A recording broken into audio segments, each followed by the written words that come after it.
Why you should never ignore protein. কেন আপনি প্রোটিনকে ignore করবেন না? প্রোটিন ইগনোর করা উচিত নয়, কারণ protein is equal to muscle.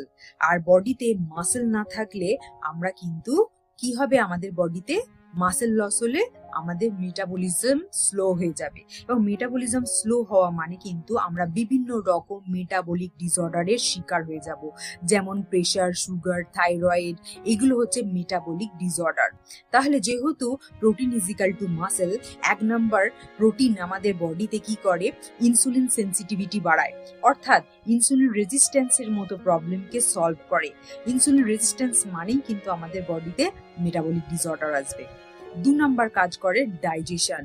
আমাদের মেটাবলিজম স্লো হয়ে যায় আমরা যদি সঠিকভাবে প্রোটিন কনজাম্পশন না রাখি, এবং প্রোটিন কনজাম্পশন যদি আমরা সঠিক না রাখি, আমাদের বডিতে মেটাবলিজম স্লো হয়ে যায়, এবং মেটাবলিজম স্লো হয়ে যাওয়া মানে ডাইজেশন স্লো হয়ে যাওয়া, এবং ডাইজেশন স্লো হয়ে যাওয়া মানে কিন্তু আমাদের বডিতে সঠিকভাবে নিউট্রিশন অ্যাবজর্পশন হবে না, সেলে সঠিকভাবে নিউট্রিশন গিয়ে পৌঁছাবে না।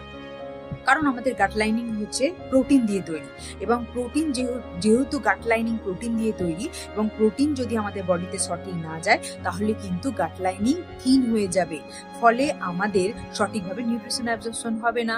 লিকি গাট হয়ে গেলে কিন্তু আমরা অনেক রকম ইনফেকশনের শিকার হয়ে যাব। 3 নাম্বার পয়েন্ট হচ্ছে আমাদের ইমিউনিটি। প্রোটিন দিয়ে কিন্তু আমাদের ইমিউনিটি সেল তৈরি হয়।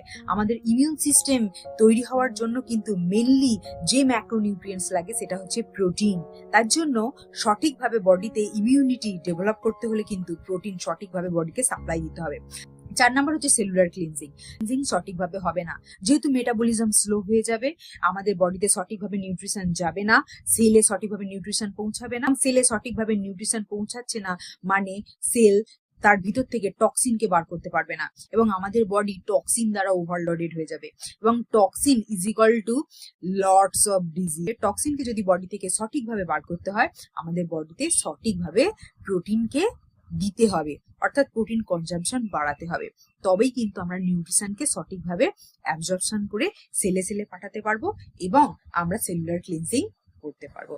এরকম আরো ইম্পর্টেন্ট তথ্য জানতে অবশ্যই আমার পেজটা ফলো করে নিন। Thank you.